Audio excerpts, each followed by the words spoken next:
The Lunar Guardsman. By Krimmer. Chapter 7. Opening Doors. Pinkie Pie was going to be okay. When Raegdan was done with his unconventional method of helping Pinkie Pie, it was finally time for both groups to offer their apologies and thanks to each other. Raegdan stood before them, his whole being focusing on the bruises he had given them, especially the one on Twilight's own face. He closed his eyes. Breathed deeply. "I'm sorry for..." He didn't make it any further before their massed attack. Raegdan stood resolute, refusing to bend or fall under their assault.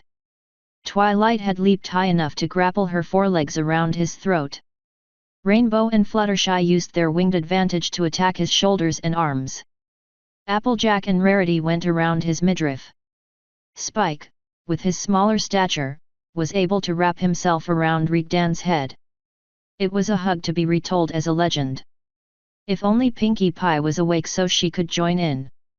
"I guess my apologies are not needed," he said, subdued. It was a great ruckus as all 6 of them tried to make their own apologies heard. Spike was crying and begging Raegdan to forgive him for trying to burn him. Rarity, Rainbow, and Fluttershy were apologizing profusely for attacking him while he was trying to save their friend from them. Applejack was begging him to let her make right by him. Twilight herself was swearing she would never distrust him again. "Yes, it's all very tragic. We have all learned a lesson today. Can you get off now?" They all clamped up on him even tighter. Luna was chuckling at him as she watched. "My mighty warrior has fallen before the cuddling strength of 5 mares and a baby dragon. Maybe I put too much faith in you," she teased him. "Make no mistake, Luna. I can get out of this at any moment, and when I do you are not going to like it." Luna laughed at his challenge. "Oh, do your worst. I know you are not going to perform the slightest offensive action against them. You are trapped." Raegdan shrugged as much as he could, shaking Rainbow and Fluttershy as they nuzzled his neck. "Your funeral." He cleared his throat with a series of loud coughs. "Gee, is no one going to thank Luna with a hug? She was the one who identified the poison and saved Pinkie Pie from a magic overload after all." "No. Raegdan, you traitorous BASMPFFFHHHH. And, free. Dig me out," Luna's muffled voice ordered. A few minutes later, after they had calmed down, Applejack shared a few things with them while Raegdan and Luna sat further away, refusing to take part until they were done. It was quite the roller coaster ride for Twilight. First, it was horror, fear, and sympathy when they were told that this attempt to kill them was just the latest in a long series of them. Then came the pity and sorrow when Applejack described their meltdown, along with some nice salting of confusion and uneasiness about exactly how close Raegdan and Luna were. The ride finished spectacularly with the reveal of what they wanted to do about the elements of harmony. Horror returned for an encore under the loud applause of concern for their mentality as well as the anxiety about, well, everything would have to cover it. The crazy buckers wanted to destroy the bucking elements of harmony. Twilight's lips stiffened. She had to make sure she never said something like that aloud. Once was enough for this decade.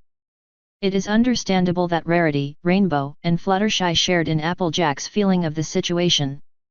They were going to help them, of course, the girls because they owed Pinkie Pie's life to Raegdan and Luna, and Twilight because of a decade of love. She wouldn't drop him off like a bad habit again. They would fix this situation, no matter what. Twilight, after her mind had cleared a bit, glanced at the end of the room where they sat. It hurt her to look at him. He had really become a mess in the space of one day. The wounds from the fight, then his scuffle with her friends, thanks for reopening his stitches, Rainbow, and then having to bleed himself even more blood to save Pinkie Pie, with the potential second or more times to come. His bruises, scars, and bloodied bandages were highlighted upon his now pale, white skin. There was no blood infusion to help him this time. Raegdan and Luna told them they only had a single bag in reserve, and they used it all up that same day. They had more, they said, but after the assassination attempt before this one, they destroyed them all rather than take the chance that any potential assassin actually had a speck of slight originality or some pony got his hoofs on something with that kind of potential. Raegdan had to endure as he was and hoped Pinkie Pie wouldn't need much more of his blood. Their path was clear. Step 1 was to make sure those two did not do things worse for themselves. Step 2, find who was trying to kill them. Step 3, help them. Twilight had a step 4 in mind, but she wasn't going to tell the girls about that before they all had a good night's sleep. Raegdan, of course, instead of resting for the remainder of the night, kept awake in full armor, standing guard outside the room as Luna slept. Luna, in her defense, tried to get him to be the one to rest. Stars forbid they both trust anyone else to stay awake and guard them while they both slept, but apparently, even the Alicorn of the night could not move the blockheadedness that answered to Raegdan when he truly made up his mind. ******. Twilight awoke in the morning and along with Princess Celestia and Applejack, who insisted she tag along, they went to have a talk with a sleep-deprived, hurting, and very pissed Raegdan, who spent his night fuming over yesterday's events. Oh, the fun they were going to have! Twilight longed to wake the rest of her friends to participate in the joy of migraines. How bad was it? Well, Twilight would have thought she could think up quite a few analogies to make her point. Imagine finding yourself having sleep teleported into the middle of the Everfree, or finding out that the original mustache spell had an extended understanding of lips.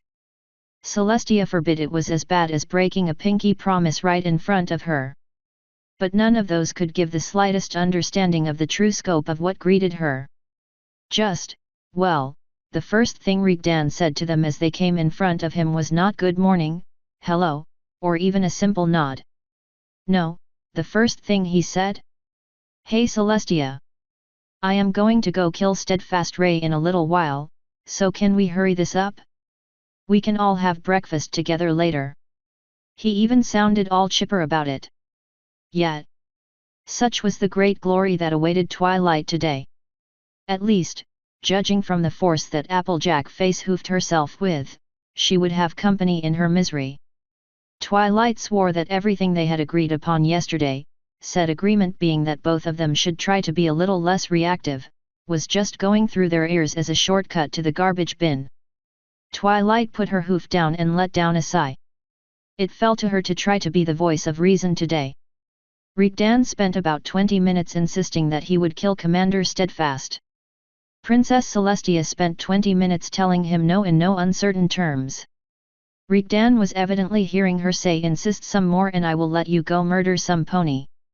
She woke up less than an hour ago, how was she so exhausted already? Raegdan, Twilight told him, there is no way the Solar Guard tried to poison you as retaliation for yesterday. We went back to Luna's room immediately after the fight. They couldn't have done it. Raegdan either still had doubts or didn't want to give up his plan of killing the Solar Commander. They could have sneaked in at some point. Applejack sneered at the idea. What, they just made it past the two of you? How? You were up there all day. What were you so busy with that you wouldn't notice some pony come in and fool around? Raegdan scratched at his chin, a small stubble now on it, broken in crags by small scars that didn't let hairs grow on them. He was thinking over the question. What could he and Luna be busy with? Twilight's brain emptied a metaphorical bucket of bleach on itself in an effort to stop any unwanted mental images from forming. Rarity was not right. The rest of her friends were making fun of her. This wasn't something that was happening. We did nap for an hour or so, he answered. Oh thanks Celestia, Twilight thought with a thankful glance at her teacher beside her. It would take some balls for them to try and get in, true. They couldn't know if we were indisposed or not. On the other hand, we didn't notice you coming in yesterday either, he said with a frown. Okay, big fella, but the fact remains that you don't know. It's way more probable that some other cretin begging your pardon, your majesty did that while you were out of there. Maybe during the tournament, or sometime before. Am I right? Princess Celestia nodded approvingly at Applejack's explanation. Anyway, I do not believe that my solar guard would try something like that. They dislike you, even more since yesterday, but I doubt they would turn to underhooved measures. I trust Commander Steadfast to obey my orders not to take any hostile actions against you. Oh, yeah, that worked out great yesterday. Nice job, Raegdan answered sarcastically, followed with a short clap. Do we have to go through the same discussion, Raegdan? I have reprimanded him severely for his choice of actions. Even with his exemplary service so far and the fact that, unlike you, he accepted full responsibility for the outcome, I would have taken away his rank. But I could not do anything like that while Luna kept the other half of those responsible safe from even the slightest repercussion, could I? I wonder, does the phrase "you reap what you sow" have any meaning for you? More than you know. But some people get to reap things they never planted in the first place. Like Heavy Hoof's daughter? I met with her yesterday, you know. A sweet filly. The last words her father told her was that he would be back soon. She asked me why her dad lied to her. Celestia sighed. I am thousands of years old and I have no idea how you answer this question. You don't, Raegdan answered. You just say that you don't know why and let them find out on their own when they grow up that this is how the world is. He huffed and just stared at the wall for a minute, clearly lost in his thoughts. Twilight took a careful look at his eyes. They were bloodshot and large bags of skin were hanging beneath them. But he stood erect and attentive. Twilight remembered her childhood, Raegdan keeping awake over a scared Spike that had a nightmare, his presence giving the small dragon comfort. He would easily make it through the day without any rest, but he didn't usually go through a gauntlet as he did yesterday. He had to be feeling the effects, but, what was that Applejack told her? He said. If we give the slightest opening we will end up dead. Is that what this was? He refused to show weakness anywhere near public spaces? Twilight looked at her surroundings.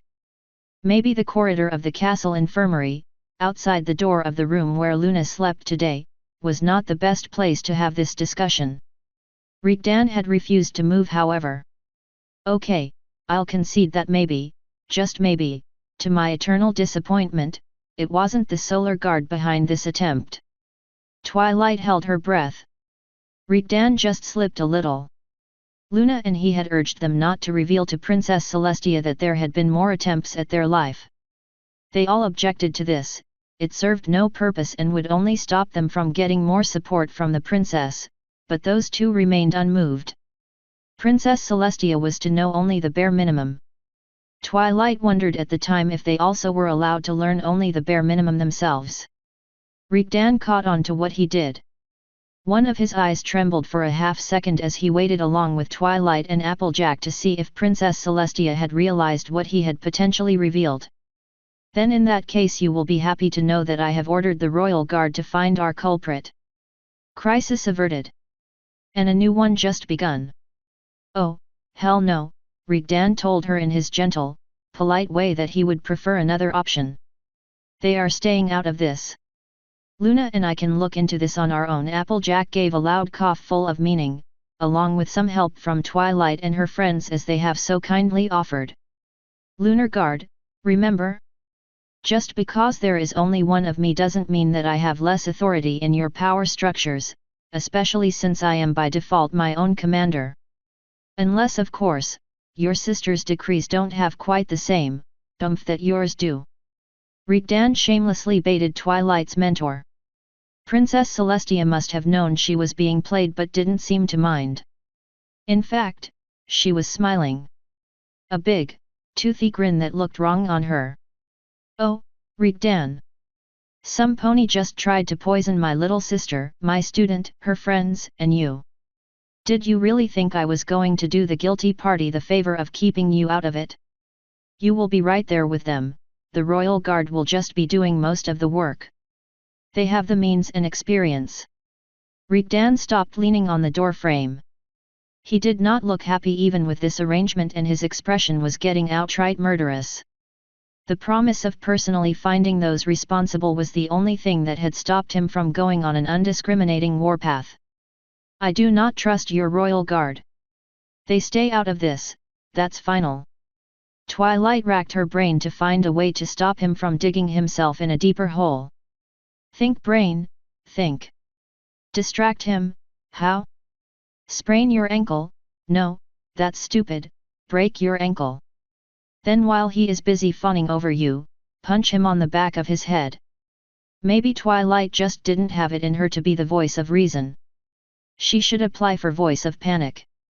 Daisy, Rose, and Lily had the role well snagged in Ponyville, but Twilight believed she had the potential to go national. Thankfully, Applejack managed to keep a straight head, so someone who could actually think, spoke for Raegdan. How about shining armor? Raegdan trusts him, right? Can't they work together?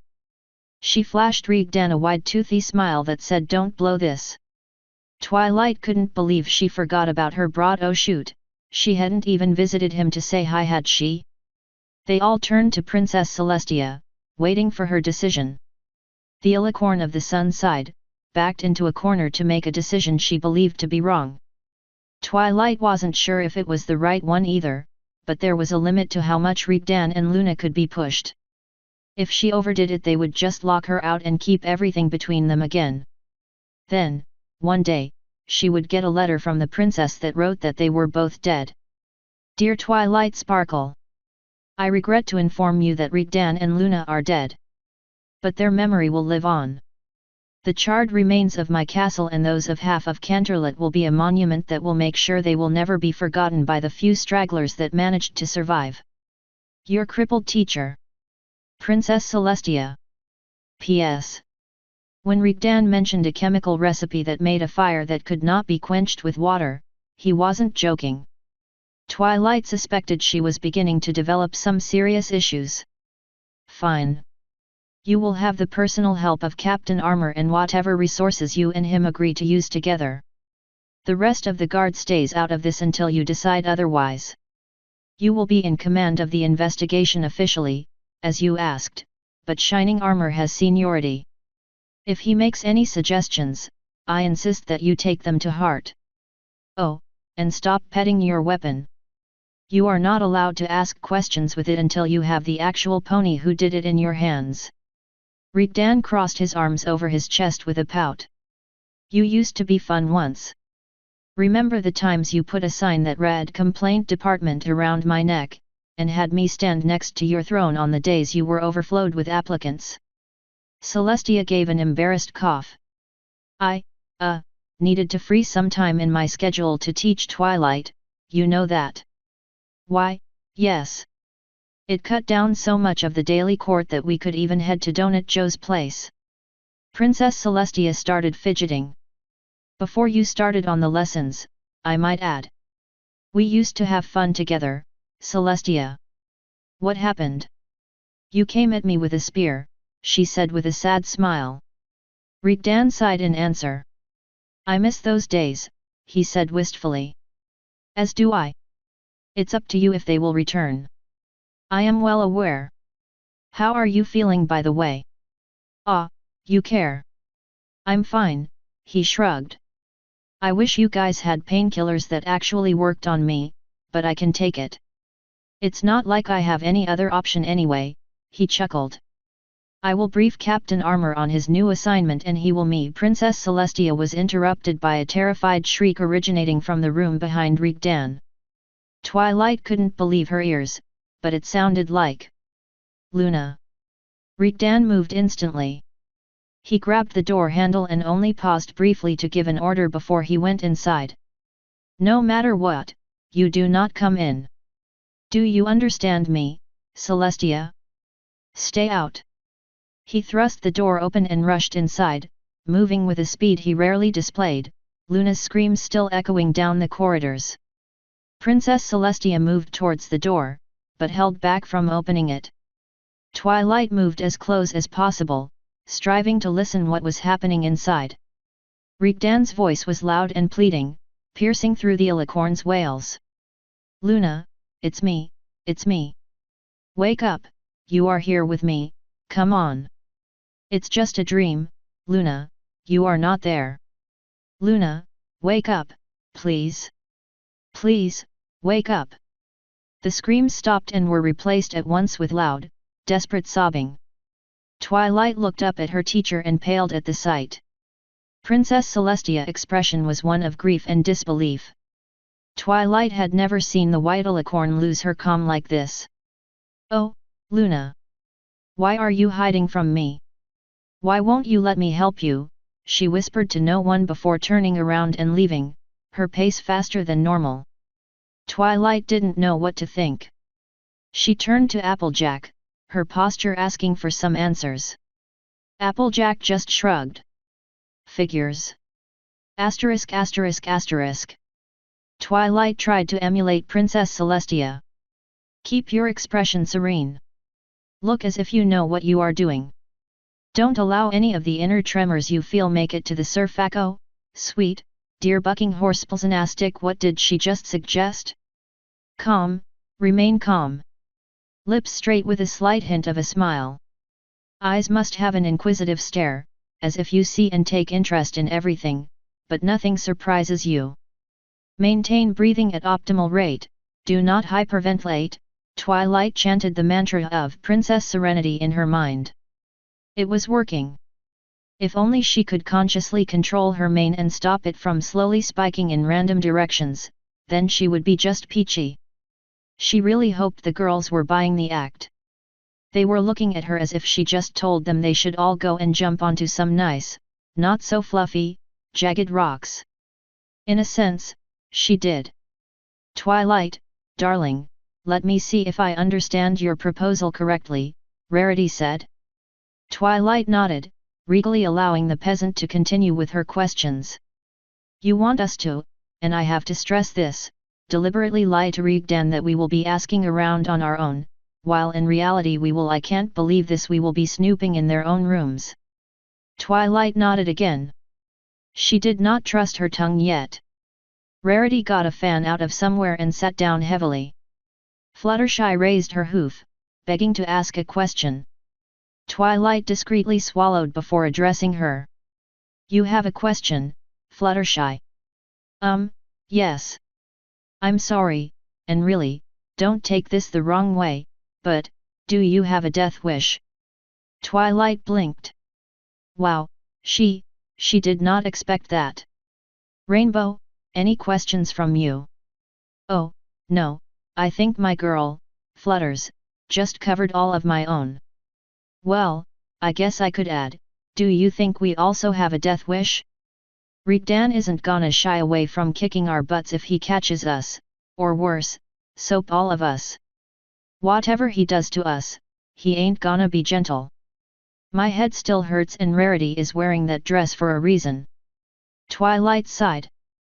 She hoped it would be easier. Just point at a direction and they would follow with no questions. It never happened before, but it was a big universe. Probability had to collapse somewhere, right? At least they didn't know of Raegdan's more creative punishments. Then they would have galloped back to him to tattle her in an effort to save their flanks. She threw an epic tantrum once when she was 13 because he didn't let her stay up later than usual. She had to spend the rest of the week walking around in pink-spotted baby nappies and drink everything from a baby bottle. She only tried to take them off once, but stopped when she saw him grin evilly. At her relief, when Spike laughed at her, Raegdan forced him to endure the same, so he never felt the need to share this story. The princess held off any lessons and didn't meet with Twilight until the punishment was over. Twilight suspected that she heard about Spike's inclusion and didn't want to take the risk. As it was, only Applejack had agreed to her plan. Twilight had no option now but to sin. She was going to bring physical evidence in a debate. Okay, girls. I didn't want to do this, but you forced my hoof. Do you see this? Rainbow squinted. That's a list. Exactly. And what does that tell you? That you are an egghead. Right. This was getting repetitive, insulting, and something she should have seen coming. This is a list that I have written. It contains everything we know about Luna's and Raegdan's plans, their motives, who could possibly be a suspect for wanting them dead, and everything else we know. Let me see that, please, Rarity said and pulled the notebook towards her with her magic. She spent a few seconds examining it. Twilight, the only things you have written here are, render elements useless, and every pony -13. Exactly, Twilight exclaimed satisfied. Finally, they were seeing the point. We know nothing. We can't help them like this. I don't think they have told us the whole story. They must know more about who is after them. They can't have been living like that for a year and not have a single clue. We have no idea what they are after and thus no idea who could possibly want to stop them. Which I include ourselves in, by the way. I can't understand why they are so dead set against the elements. I don't buy in Dad's speech that Applejack told us. Luna doesn't want them around either, Applejack added.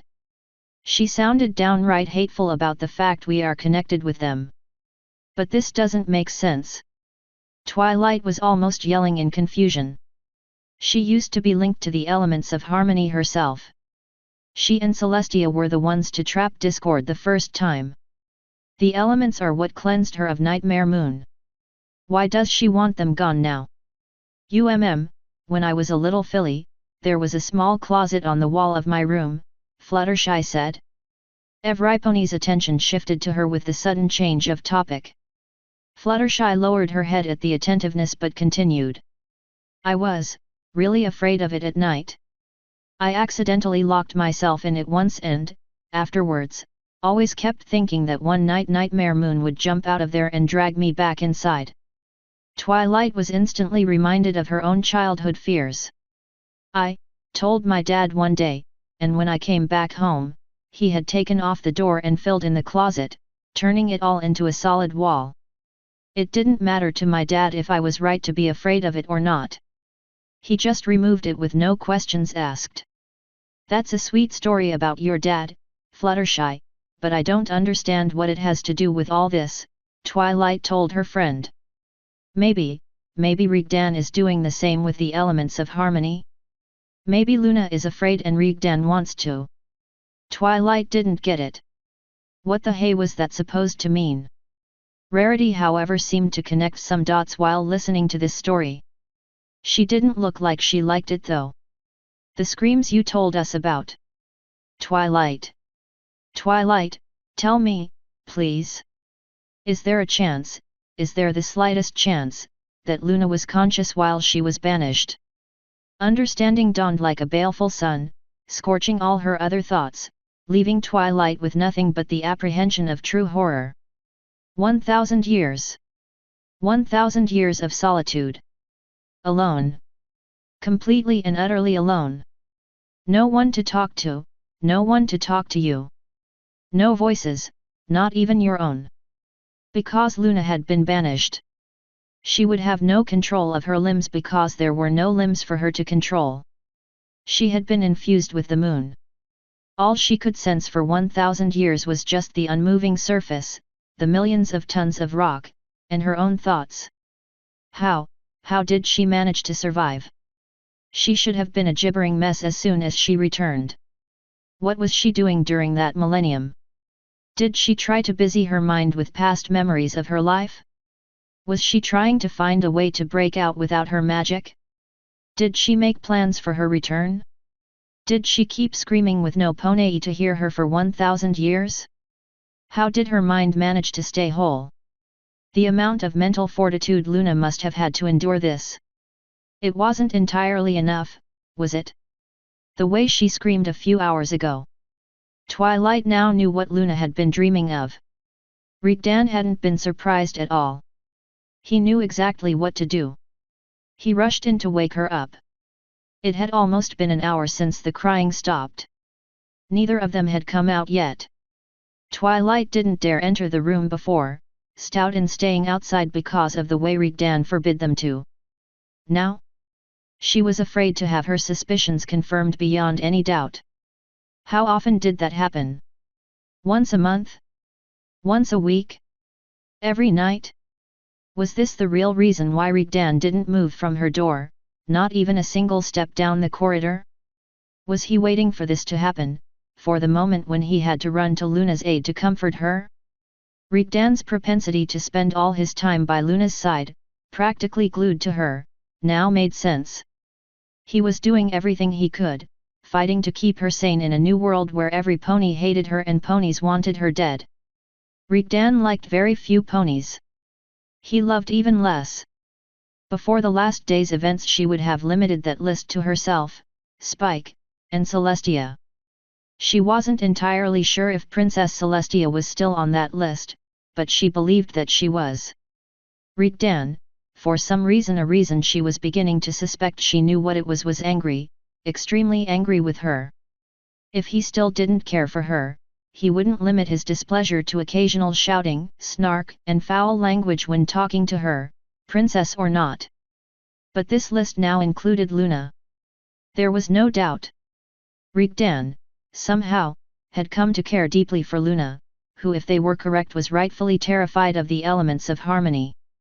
It didn't matter if they would never use them on her again. Just the fact that they were still out there would be enough to drive her mad with fear. Raegdan knew this. So now, Raegdan believed that the elements of harmony were a mental danger for Luna, and a physical danger for Twilight. If Twilight's darkest thoughts were true, if that was what Luna had gone through, oh, heavens help them, if it was true. Raegdan would sooner burn the world than allow this to continue. If something was threatening or scaring some pony Raegdan loved. I am not a scientist. I am no doctor. That's what he said last night. That's what he always said. It really left a lot of options about what he used to be, didn't it? Even if he wasn't something like what she feared, Twilight believed it made no difference. Whatever Raegdan had gone through before in the past, it must have taught him some tricks or given him ideas. Ideas that could be backed up with the magic strength of a desperate alicorn. Twilight still remembered his claim that if you knew enough, you could cast a spell that could cut through metal as if it was mist. That was an offhand comment. If Raegdan really wanted to, with Luna's help, he could perform the stuff of nightmares. There was a reason he was extremely careful of what he shared, even if he knew so little as he claimed. The small hints of what he could unleash with some help had panicked even Princess Celestia. She did not fear him just because he broke a lot of bones. Rainbow spoke in a hush. I'm overthinking this, right? It can't be as bad as I think. Rainbow, dear, I don't think we can ever come close to imagining how horrible it truly was if that really happened. Rarity's voice trembled. Fluttershy was on the verge of tears. I just thought that, she was afraid to be away again. That's horrible. Oh darn, that's why your pa. Twilight, Raegdan really meant what he said, didn't he? We need to tell Princess Celestia what happened to her sister, Applejack urged. Those two are really going to. Rarity stopped her with a hoof to her mouth. We are not telling Princess Celestia. Raegdan for once has the right idea. Pardon? Are you crazy?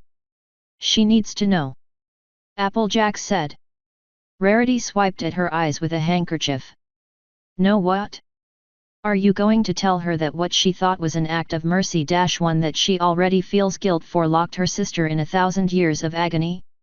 How do you think Princess Celestia will feel? We don't know if she can even help Luna any more than Raegdan does already. He obviously knows what happened. Well, when you put it like that. Rainbow added her own 2 bits. Princess Celestia was the one who did this to her. I don't think Luna would like to talk about that with her anyway.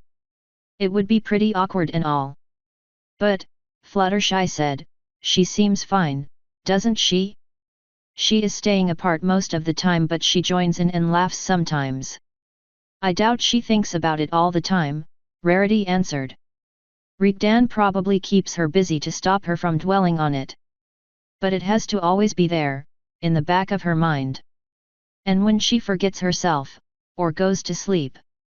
That's it, Twilight announced, breaking the girls from their own visions of Luna's suffering. We are going to Luna's tower now. Fluttershy, stay here with Pinky. Shining armor should be coming by soon. If Raegdan and Luna come out and we are not back yet, stall them. Don't let them leave before we are back. We don't want to get caught. Rainbow, Applejack, Rarity, let's go. *****. Twilight scanned the page. Raegdan wasn't joking. The writing was obviously shifting from one language to another. Not only that, but they were also using different alphabets. Raegdan was radically changing his hoof writing in random sentences, or he was just plain bucking with whoever would try to translate this, and just wrote it all in gibberish. This seemed impossible. She couldn't discern a single word that she could use as a starting point. It would take her days to just separate every letter to their possible corresponding alphabet and language. They had been in the study where they first found Raegdan for an hour now. Well, Twilight and Rarity were. Applejack and Rainbow quickly left to search elsewhere when they saw Twilight gleefully taking a page down from the wall and taking a seat. Rarity was spending her time in front of the extremely large mirror, primping herself. The door opened and her missing friends came back inside to break her concentration. "Nothing," Applejack said, "everything's normal. There was nothing hidden anywhere. Granted, we couldn't just dig up everywhere or they might notice later, but I really think we are not going to find anything elsewhere in here." "Did you find a second bedroom?" Rarity asked in a sing-song voice while brushing her mane. "Nope." Rarity gave Twilight a meaningful look. "That means nothing. He could very well be sleeping on a chair, the floor, or they might be taking turns resting." "Stop doing that to me, please," Twilight begged. "Oh, Twilight. She is a mare all alone, suffering, and has a stallion all day long next to her that understands her and shares her hurdles willingly. It's only natural that they give in under all that stress and seek comfort. No. This is not one of your romance novels. Raegdan doesn't think of Luna like that, and there is no way in Tartarus this ever happened. Now, let me read." "Found anything, Twilight? What do all those papers say?" Rainbow was in a room with books and notes for all of 10 seconds and she already sounded bored. Twilight rubbed her eyes. She had been trying to glare the words into meaning by the end. It didn't work out very well for her. "Nothing. They could have a detailed list of everything we are trying to find out, and I could not read it. I don't even know where to begin." Applejack was trotting along the walls, examining the papers tacked on them. Her frown was deepening as she went along. "Applejack, anything wrong?" Twilight asked. Applejack moved to the midpoint of the wall and was looking right and left at the notes. "You could say that, I reckon. There are only 8 or 10 pages of notes here." Rainbow waved her hoof at the walls that were filled with over 100 of pages. "You should do a recount, AJ. I think you might have missed a couple." "Nope, I didn't," Applejack said. Her frown had been replaced by a self-satisfied smirk. "There's only 10 or so, at best. They just repeat over and over." Twilight didn't cast a teleport, but to the naked eye it would make no difference. One second she sat at the chair, the next she was right next to Applejack. She scrutinized every page, looking for confirmation. The page she had been studying was here, and there, there. Applejack was right. "How the hey did you notice that?" she asked with wonder. The pages were so indecipherable, and similar to each other, that even now she could barely notice the repeat. This was expertly done. They had even added some sketches in random points to confuse the eye even more. "Patterns," Applejack said. "I'll explain some other time. Let's just say that having to check a few hundred identical trees for signs of trouble every day, tends to leave you with a talent for seeing this kind of stuff." Rainbow called out to Rarity. "Hey, Miss Glamour, careful over there, okay? If you wear that mirror out, Raegdan will kick your flank." "Oh, please, Rainbow. I am not going to repeat dear Pinky's mistake. I'm just making sure my coiffure is in place. Yeah, but he really cared for that mirror, didn't he? Twilight watched as Rainbow was the one to scowl suspiciously now. What was wrong with Twilight today? Did she wake up on the stupid side of the bed? Everyone seemed to be noticing things she did not. Rainbow flew to the gigantic mirror, inspecting the frame. Rainbow, what are you looking for? Twilight asked. A lever or a button? What for? Asked Rarity beneath Rainbow. Every evil lair has at least one secret door. I bet this is it. Rainbow's explanation dumped Twilight's spirits. She had been hoping that Rainbow had noticed something of use. Not go off on one of her fantasies where the world was covered with trapdoors, evil lairs, and hidden treasures. Any moment now, she would claim that the entrance to Luna's real rooms was in the middle of the hedge maze in the gardens, and she would demand they march down there to see. Found it! Rainbow said triumphantly, and with a click the mirror frame swiveled silently on hidden hinges. Son of a bitch! Asterisk asterisk asterisk. That metal sphere, the way its surface was cracked in a grid pattern, the little knob with the small metal loop at the end, the curved lever at its side, it looked so science-y. Twilight had to grab it, hold it, and analyze it for the sake of scholars everywhere. As soon as Rainbow's mouth stopped clamping on her tail. Twilight, what the hey do you think you are doing? Rainbow shouted through her gritted teeth.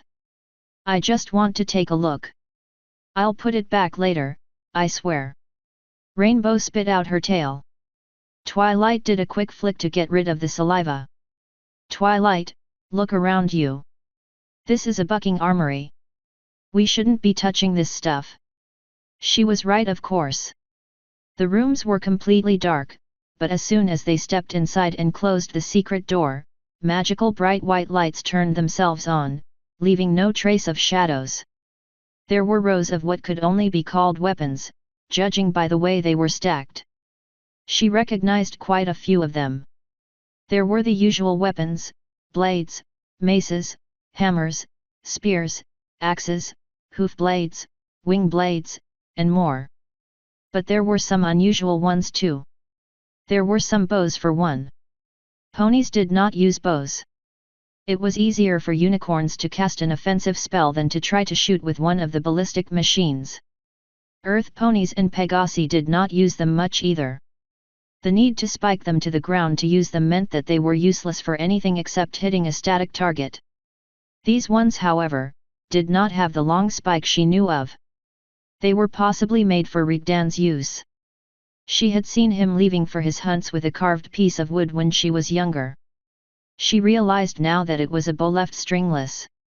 He was probably very good with those by now. There were rows of small, hoof-sized metal spheres, the kind that enraptured her before. They were different colors, and some of them were designed slightly differently. Some were shaped as cylinders. A kind of slingshot ammunition maybe? Twilight could detect some dormant spells in them, but couldn't figure out what the trigger for them was. Some things she couldn't understand or guess at all. Like two metal canisters that were tethered together with a kind of netting hanging from them.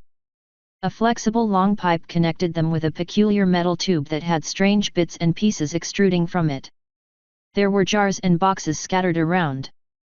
Near the canisters she found a container with rock oil. Its fumes were making her eyes itch. In a cardboard box next to it she found soap. There were crystals, probably mined from Mount Canterlot itself. Coils of wire and metal junk had been piled together with them, probably as a project they haven't gotten into yet. More jars were filled with acids. She found a long roll of parchment, but her excitement faded when she saw it was just inscribed with copies of extremely tiny rune work. Why even get into the trouble to do that? Runes were useless on soft materials that could not handle the magic pressures, and you could not carve them so small with the attention to detail needed. Mineral samples were thrown around. She found a few magnets among them. Copper ore was piled in great quantities. Another box had a note on it. Find large empty area to mix this. Inside, she found a bunch of long, empty tube containers, painted red, and a bag of sawdust. There was nothing else. On a long table there were more metal tubes. It looked like a work in progress. A sketch was on one side. Twilight examined it and saw they were trying to come up with some kind of clockwork that would move small, metal cylinders in sequence, loading them into a metal pipe. They didn't seem to have a lot of luck with it or just decided to abandon it. Dust was gathering on the table. On the table next to it she discovered what was probably meant to be Raegdan's new weapon. It was sparkling new.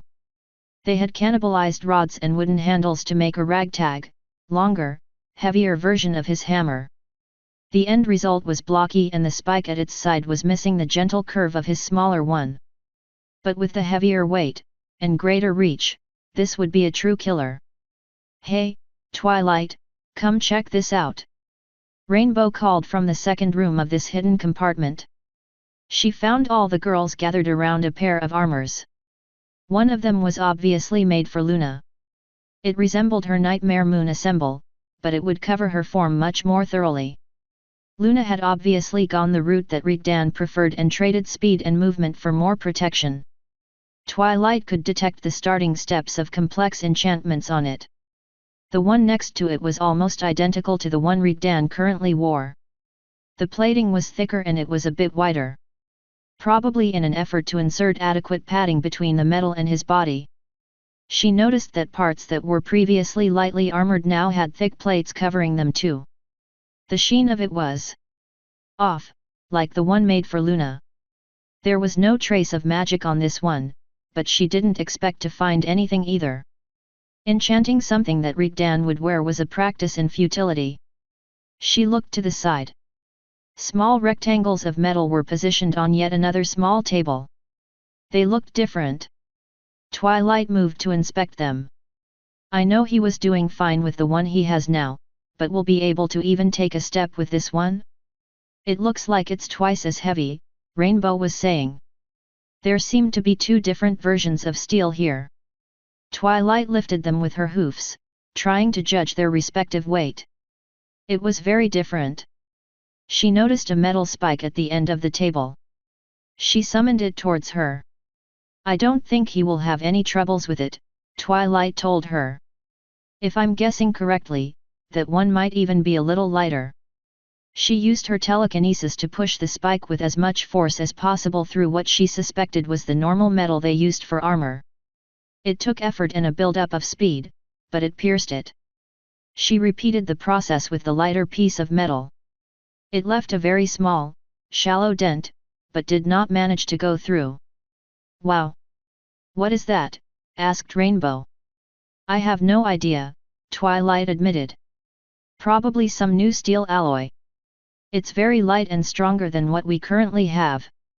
"Oh, how horrid!" Rarity exclaimed. Twilight and Rainbow turned around. Rarity and Applejack had opened a cabinet and were reading some papers they found in it. "Did you find something we can actually read?" Twilight was excited. This could be their chance to find something of substance. Rarity had become almost entirely green. Applejack also looked sick.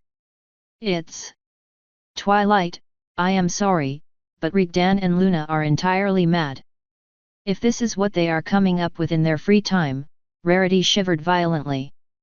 Twilight took hold of the papers she was holding. It looked like a plan to kill. Discord? They had noted down different possibilities. From smashing the statue he was currently turned into, to using some of those weapons they had stashed in the other room, to some strangely named spells. A checklist of more things to build was written at the end, but none of the names made sense to her. The last option available, called Last Resort before Atom Split, was. Twilight had to fight to keep herself from throwing up when she turned the page around. They had written down details on how they should cut off Raegdan's left arm for maximum effectiveness. Schematics followed it, with possibilities of how to use his bones, flesh, and blood to craft weaponry. Finger bones turned to arrowheads, forearm bones turned to a long blade or daggers, the rest of the bones grinned into small cylinders with a sharp ending. His skin stretched over a small shield, blood stashed into small breakable vials. Muscles and tendons turned into strands of garrote and thin rope. It was one of the most horrible things Twilight had ever seen with her own eyes, and Raegdan was planning to do it to himself. She gulped. She didn't want to find out more. But her curiosity. Are there more of those? No, Applejack answered. Rarity had moved away from the macabre cabinet, refusing to nose around in there any more than she already had. They seemed to have made incomplete plans on how to kill some other things, like dragons, ursas, and stuff, but nothing they paid as much attention to as that. There is also a note mentioning alicorns, but they got nothing written on it. There are a lot of other papers in here though. Twilight started pulling everything out. That was peculiar and extremely random. Travelogues? Manhattan, Las Pegasus, Vancouver, Baltimore. What did they need from these? Reports, from reports? Those belonged in the Royal Archives. She spread them around. They made no sense either. Everything was random.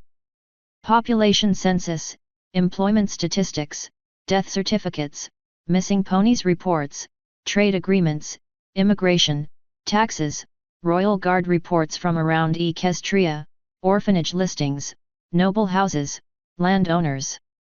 It was a potpourri of nonsense. Rainbow was checking out another notepad. Rarity is right. I think those two are pretty insane. These look like they plan to break into a house with a hoofball team. What? Here, check this out, Rainbow said and shoved one of the papers in question in front of her face. It was a top-down view of a large residence. Circled numbers had arrows pointing routes of entry and movement from different sides. There was a phrase written on top. Special weapons and tactics, she read aloud. Maybe that's what they plan to call their team? You know, something for the Lunar Guard to kick off and relax in the evening. Or morning. I guess they will be working night shifts, Rainbow said. Does it feel to anybody else as if those two are gearing up for war? Applejack asked. They want the elements of harmony out of the way, right? Said Rainbow. This might be what they are planning to replace them with. Rarity offered her own opinion on the matter. If this is the alternative, I'd rather stick with my necklace, thank you. The elements do not kill. Those two instead seem to be going straight for the final solution. This is all too much, and I don't think they are even half done. Applejack is right. This doesn't feel as if they are just thinking up defensive measures. Well, Applejack drawled, y'all gotta admit though, they don't seem to want to half-flank this. I mean, if they can find a way to put down a fella like Discord, it would be kinda hard to argue that we definitely need the elements, right? Plus, if they are willing to go after the nasties in the countryside at least, they got my vote for that. Twilight scoffed at the idea. I don't think Equestria needs a Lunar Guard to take care of that. Attacks in the wild are really uncommon. Applejack stopped her wandering around the room and walked up to Twilight. Okay, I just gotta ask. What the hey are you and shining armor talking about? What do you mean, Applejack? I am talking about the monster attacks that Luna and Raegdan claim they want to stop. I have checked the reports. There are basically almost none. Is that what your reports say, Twily? Well, I got some news for you. I sell apple pies. Twilight blinked and waited. She waited some more. So what? Applejack continued now that she interrupted her. I sell them at Ponyville, but most of my sales come from villages spread around. It's actually quite a big income boost, which is the only reason Big Mac and I keep doing it. Do you have any idea what we go through? No. Well, let me tell you then. Hell. The roads are crawling with them nasties. Last time, I got jumped by a chimera. Big Mac had to abandon his cart to a wyvern, and it drove us in the red for a week. I've seen timber wolves, plain wolves, manticores, Chimeras, wyverns, sphinxes, worms, you name it. But, did you report those? Didn't the guard help? The guard? Sugar cube, the guard won't go against a nest of wyverns unless they know with 100% certainty they killed a pony and have no other choice. That means, if I get eaten while on the road, and no pony sees me actually getting attacked, or find my remains, I get written down as missing. If you wander off deep in the countryside, it's considered your own stupid mistake. This makes no sense, Applejack. Those creatures must be coming out of the Everfree. Things aren't like that all over Equestria. If it was, how would things like trade continue? Rainbow chuckled above her. What? Twilight asked. You do know that it's the Pegasi that take care of that stuff, right? And even we have to form up large groups when carrying a lot of stuff that really slows us down. Most ponies use the trains now anyway. They are safe and they keep the tracks clean. I do some deliveries when I need some extra bits. I'm one of the few who are fast enough to do it solo, Rainbow said. So, they were right about that. Applejack nodded. I never heard any pony mention that things are so bad, Rarity said. Doubt you would have. City folk probably don't have to worry about that, and neither do all those who can afford transportation like the train for every little thing. It's mostly the small villages and those of us who have to cut corners by traveling on hoof that know first hoof how badly something like Luna's Lunar Guard is needed. Something proactive, as Luna said. Those who don't know and try chancing the countryside anyways, well, they go on the missing pile more often than not. I just expected that shining armor would know better. If that's what all of this is for though, why are they hiding it all up? Rainbow asked. That was the million-bit question, right? Why all this secrecy? They checked the last of the 3 large rooms that were hidden by the mirror. It was their personal smithy and workshop. Twilight doubted they had gotten anything in here through legal means. In one corner she spotted discarded pieces of guard armor. A lot of the gear, like the furnace, seemed to have been customized and enhanced with a mixture of magic, strange apparatuses, and materials. How much did they manage to do in a single year? They had built those rooms, all those strange devices, those plans, they trained Raegdan, forged armors from an unknown steel alloy, and heaven knows what else. Were they sleeping at all? Luna's screams briefly echoed in her skull. Probably not. They must have done what Twilight herself did when she had a problem she wasn't sure how to deal with. Thrown themselves to work, trying to cover everything they could think of. Twilight went back to examine the armor. They had put on a small show of regretting the use of subpar armor yesterday, and all the while they had this monster hiding right here. Why? What else did they hide? Twilight took notice of the fact that they hadn't found any spell notes. They must have made something for Luna to use too. The fact that they didn't feel comfortable writing it down somewhere worried her. What spells had Luna crafted with Raegdan's guidance? There is nothing here that can help us figure out if they have any idea who is trying to kill them, is there? Asked Rarity. Twilight shook her head. No. I think they stopped writing at one point or destroyed most of their notes. Paranoia, probably. We might find something if we look harder, but I don't want to disturb too much. Hey, it's not paranoia if they really are out to get you, said Rainbow. Were they? They had been acting in front of them before.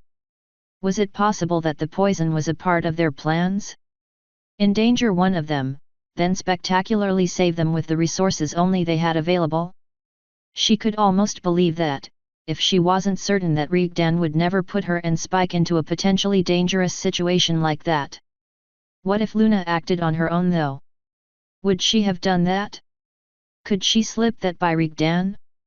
Killing one of them would certainly remove the threat of the elements of harmony from her mind. Would she risk Raegdan's friendship for that? What about her friends? Raegdan and Luna had considered a lot of options.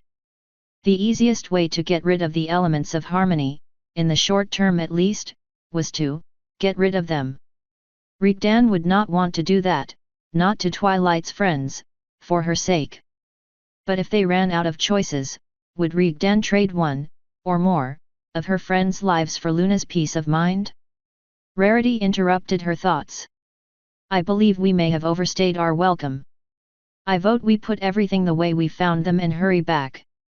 I don't want either of them to find us in here. No Pone argued with that.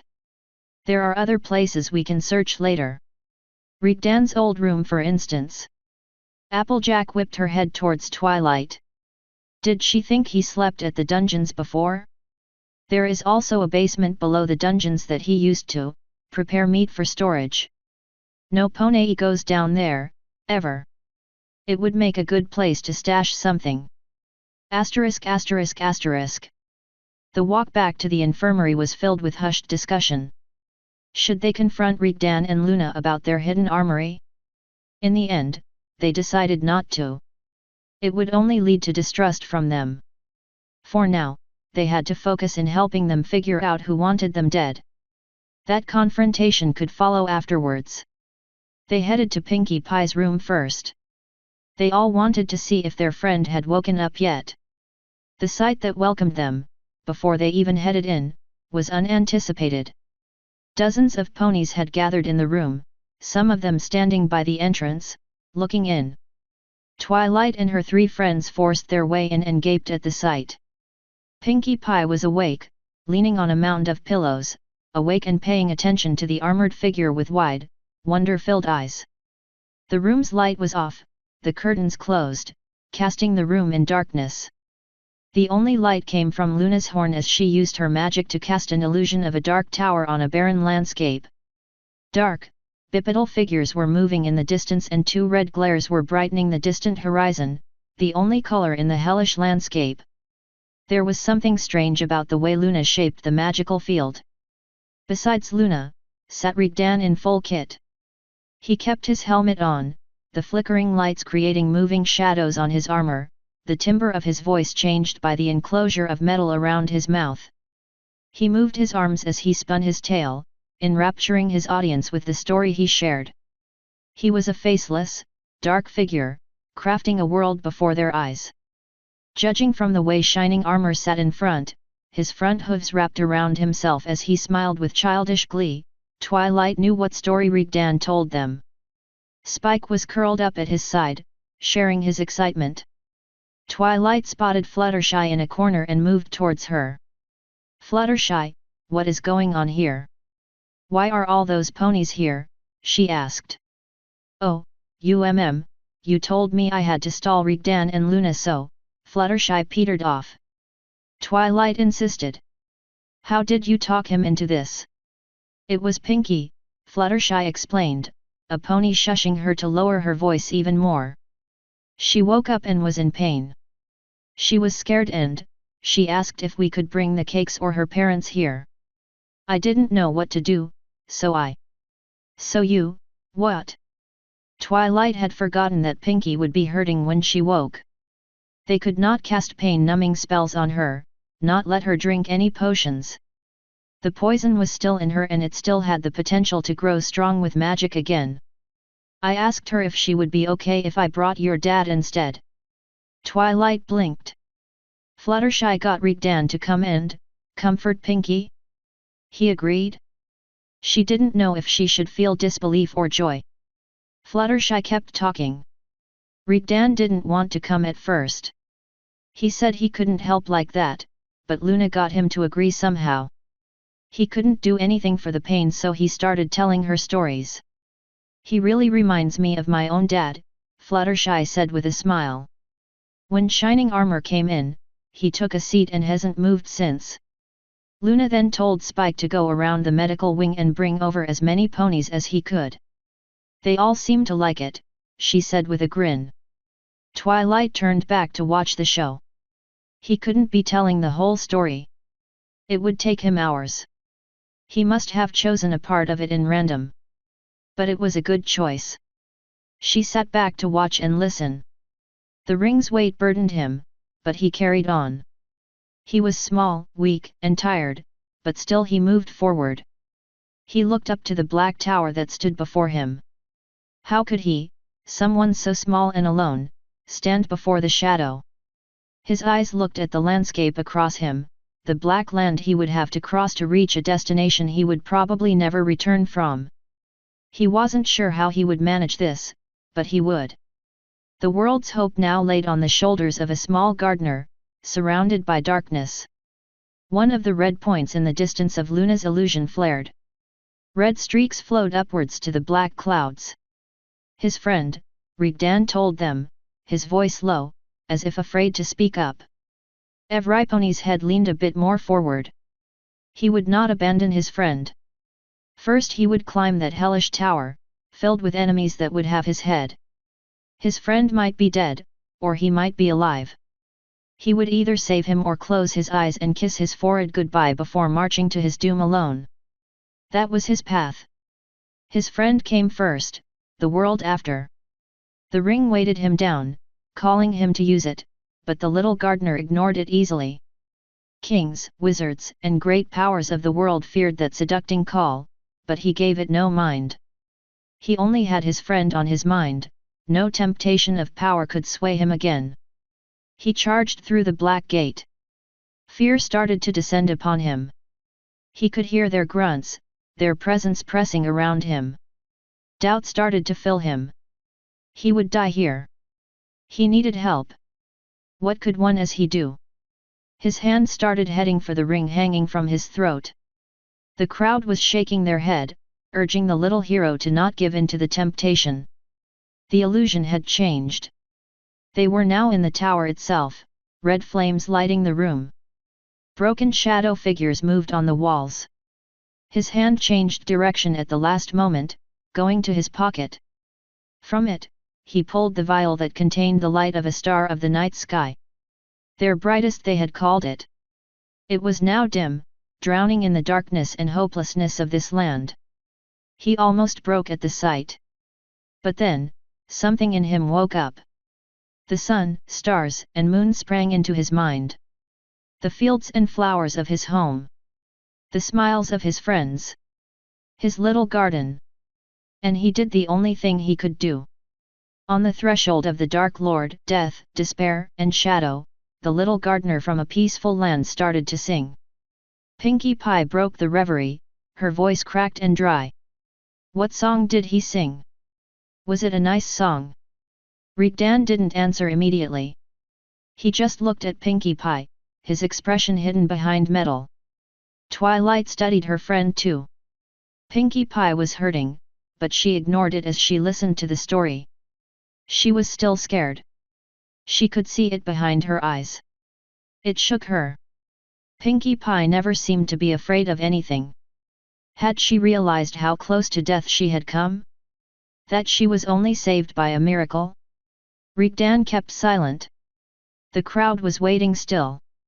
Raegdan nodded to Pinkie Pie and then to Luna. He got up from his seat, towering over the seated ponies. Twilight watched as Raegdan did something he had never done before, not before any pony but her and Spike. He spread his arms slightly, imposing in his dark armor, lifted his covered head upwards, and sang. He didn't have a great voice.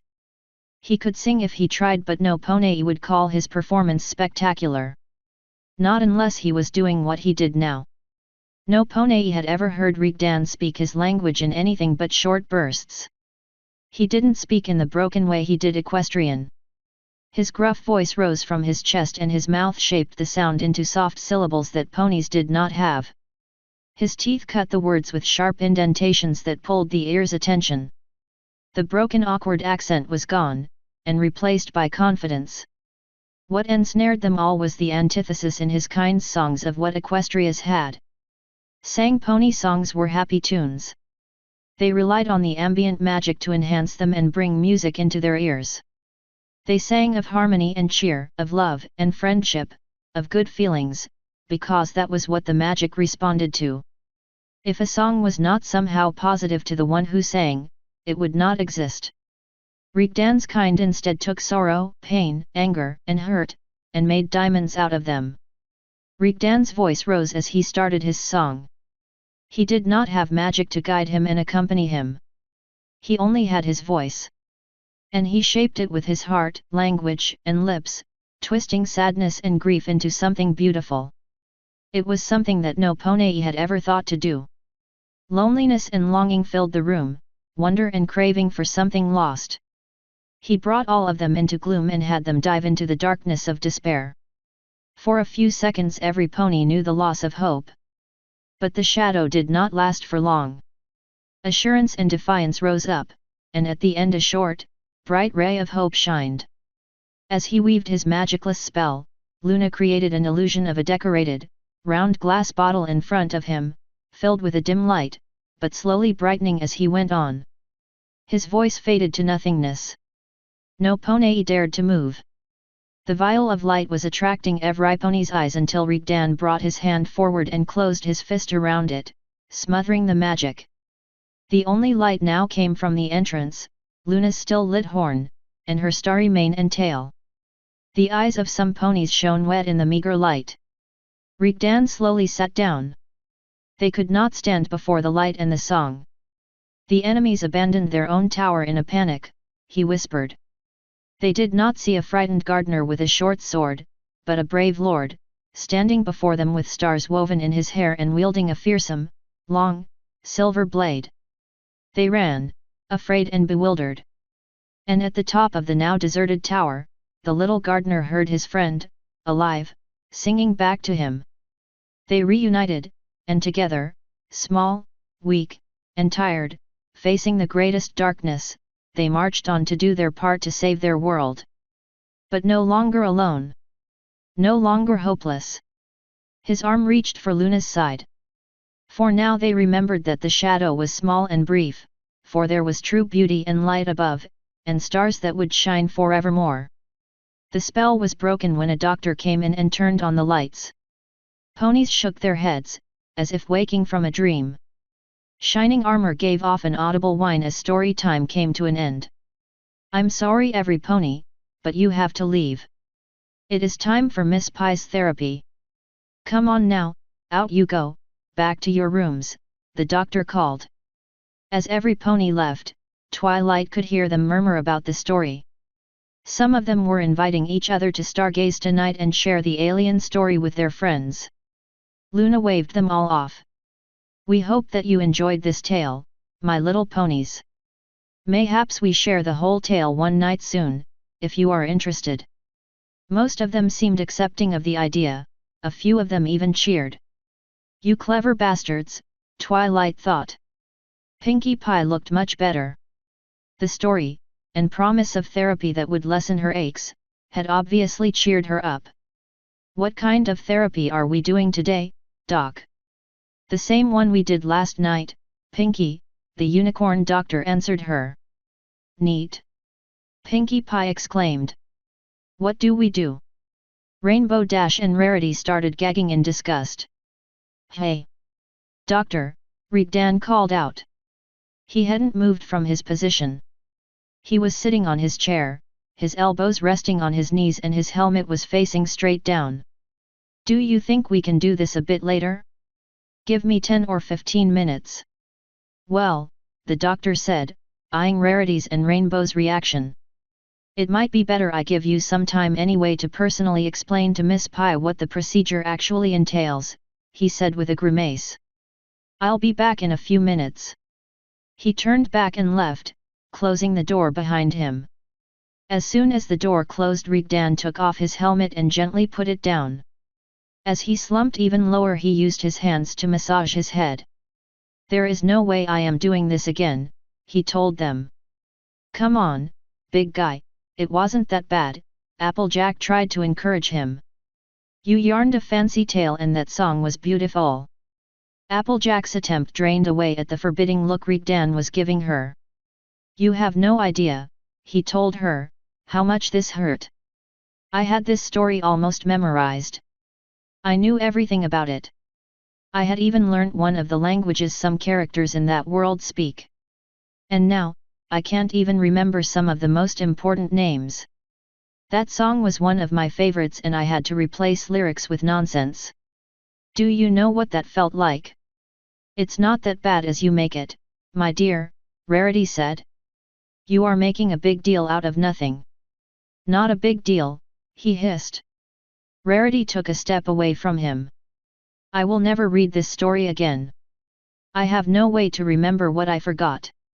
I will never hear a real song again that I didn't wreck myself. And I had to be reminded of everything in front of those. Those, why should they are not even, he growled with intense frustration, failing to put into words what really troubled him. I am sorry, Raegdan, Luna apologized. I knew you would be uncomfortable with this, but it was too good a chance to pass up. If I had known how much. Raegdan cut her off. Not your fault. It's been decades. I am an idiot for letting something small like that affect me. I have some bad memories associated with telling stories. He rubbed his eyes with his palms. Spike spoke up. I thought you liked telling them. You never seemed to mind before. I wasn't alone before. I used to tell these stories to another, before I arrived here, Little Flame. I don't like giving this privilege to just anyone, he reluctantly explained. Twilight realized her mistake. She never told the girls.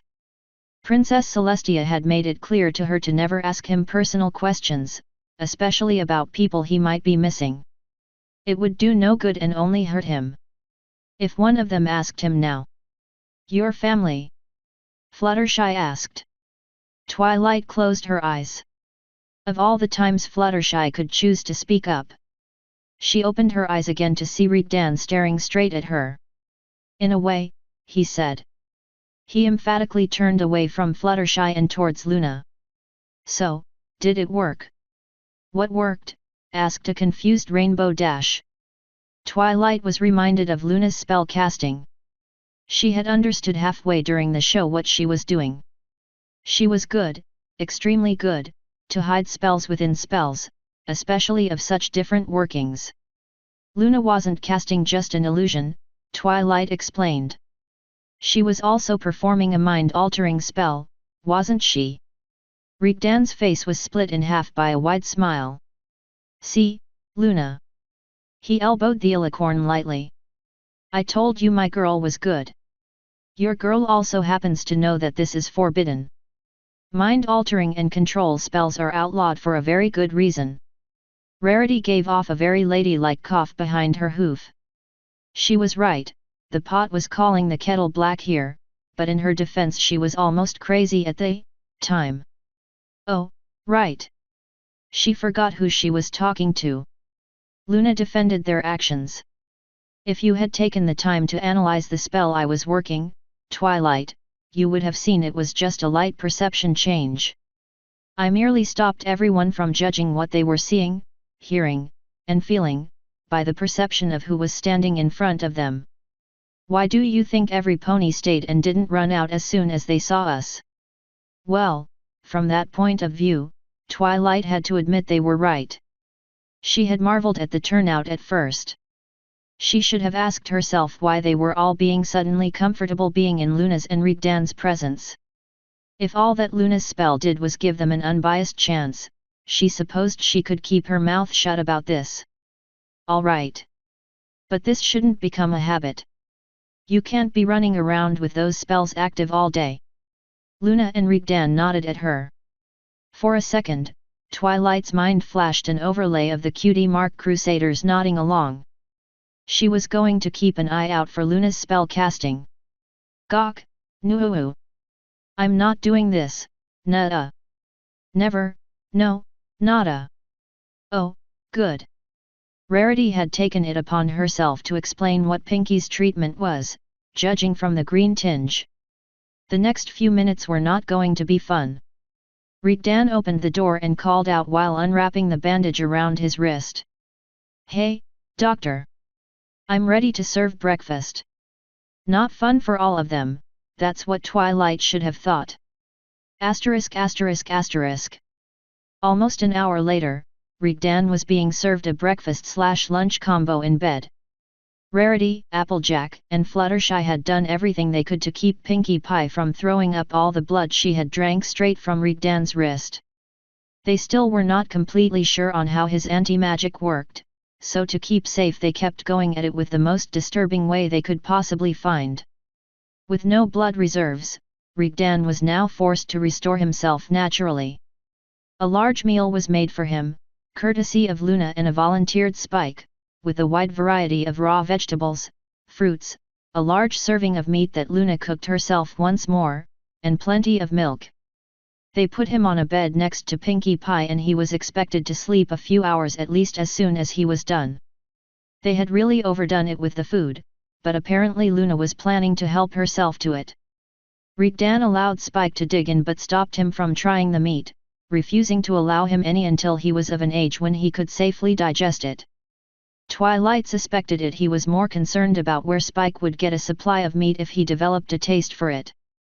Something told her that as soon as Spike grew enough, Raegdan would pop in Ponyville to teach him animal behaviors and woodland ways. Are we blood related now? Does that make us family? Pinkie Pie asked weakly from her bed. Raegdan paused, his fork staying midway between his plate and mouth. I'm sorry, little Pink, but what? Pinkie Pie gasped excitedly. Some of her old giddiness was returning to her. It does. You even gave me a little nickname, like Twilight and Spike. I'm your little Pink now. Raegdan's eyes widened as he realized what he said. Oh, no. No, that was just a slip. I'll be calling you Dad from now on. No, you won't. Twilight, hey Twilight. Pinkie was making an effort to wave at her. We are sisters now. Isn't that absolutely fantabulous? Raegdan addressed Twilight. She is not gonna give up, will she? No.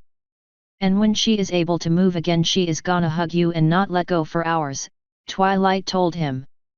She should probably keep the I got adopted party that Pinkie Pie was obviously planning as she lay in her bed a surprise.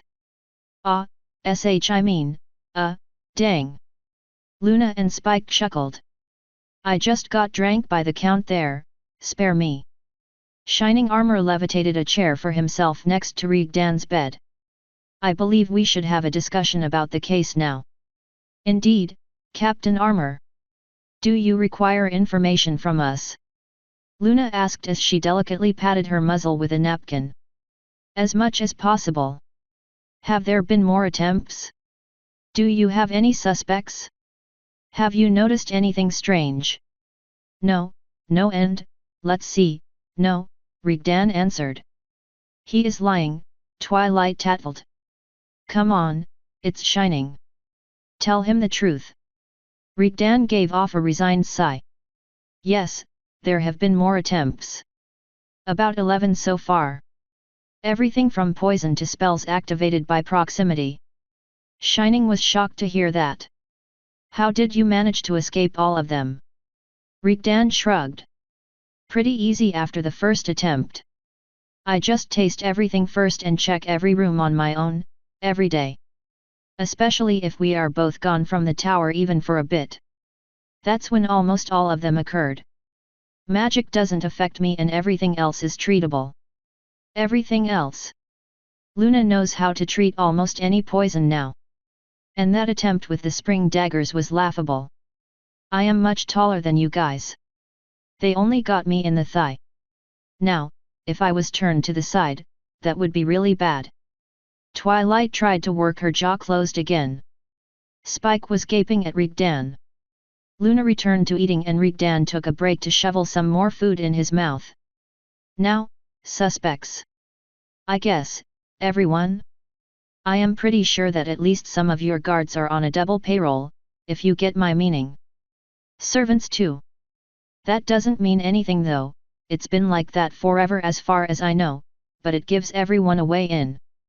I didn't know that. Shining exclaimed. Twilight didn't either. Ponies were accepting bribes in Princess Celestia's own castle? Outsider's view and all that. There's a lot of CR things going on that you guys are in the dark about. At least, that's what I think, but hey, I could be wrong. Love and peace reigns in the land, right? Who would accept money to take a bathroom break on a particular time, letting 3 certain ponies inside the castle that could be, say, full nappers? Raegdan finished with sarcasm. Is that what you think happened? That the guard let them in? Shining Armor asked with wonder. No, they found the super secret passage that led to Twilight's room, but couldn't get out from there again because they lost the key. Are you sure you didn't cheat on your exams, Shining? Shining's face reddened. Hey, I just never thought about that. I assumed they used some kind of magic to get in. Raegdan sighed again. Of course you did. He turned towards Luna. See, this is what I am talking about. Indeed, said Luna after swallowing, our pony's tendency to consider magic before more mundane ways is quite the blind spot. So you do have suspects, Shining Armor said. I can point at a lot of people and tell you things that would make your mane stand so much on end, Cadence would split with you on the spot. But nothing solid. No. No suspects for this. If you wait until the next one I will point you at Steadfast Ray though. Cadence? Twilight asked. Our Cadence? My playmate? Shining. I'll tell you later, Twily. Raegdan smirked at Shining's glare. More secrets? Seriously? From Shining Armor too? So, what we have to go on is... I believe the phrase is a big, steaming pile of manure, Luna said. The only conclusion we have reached is that there are more than one parties involved, one of them much less skilled. Some of those attempts were downright ludicrous in their execution. Everyone's gunning for us in the assassination business. Isn't that nice? Raegdan said. Their brief conference with Shining Armor turned to be a waste of time. The only outcome they came to was that they had no idea where to even start, and that Twilight owed her brother some personal time or Raegdan smash. Shining left shortly after, intending to ask a lot of guards certain questions. Before he left, he paused to talk to Raegdan, without any pony hearing them. Raegdan's response to Shining's long speech was an intense shake of the head and a chilling exchange. All of them. I was very thorough in my questions. Shining paled a little but looked grimly satisfied. Are you sure? I may have even gone overboard a bit. How did you hide? Don't you have somewhere to be, Shining? You don't want to know more? Go and find me some suspects. They put your sister in danger. They are dead. You just need to let them know I'm on my way. Asterisk asterisk asterisk. Twilight moved closer to the pair that was whispering to each other as they finished off their meal from the same plates. They were onto something, and Applejack, along with other experiences, told her not to let them do something unsupervised. What are you talking about? She asked innocently. We are making plans for the afternoon. After Raegdan had some rest, Luna answered her as she guided the last bite of meat to her mouth. Good, good. Act nonchalantly. You are just curious, Twilight thought to herself. So, any plans so far? She asked loudly. Raegdan swallowed and spoke. We were thinking, since it will be visiting hours, we could make a visit ourselves. Twilight chewed on that idea for a bit. She doubted Eniponi would be thankful for a visit from the two of them, but that was exactly the new view they needed to present outside. That they cared for her ponies. Overall, Twilight approved. Anywhere in particular you want to go for first? Maybe the children's wing, she asked with a smile. This could work. Children would be more welcome than others, hopefully. That's a good idea, but I had another pony in mind.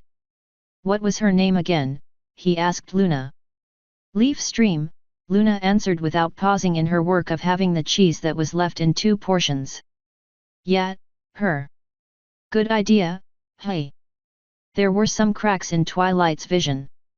The colors were becoming less intense too. She wondered why. Oh, that's right, she thought. He just broke my brain. It was only a matter of time, I guess. Pinkie Pie called out from her bed. Hey, Dad, do you think you could eat some chocolate before I need to drink again? I didn't like the taste.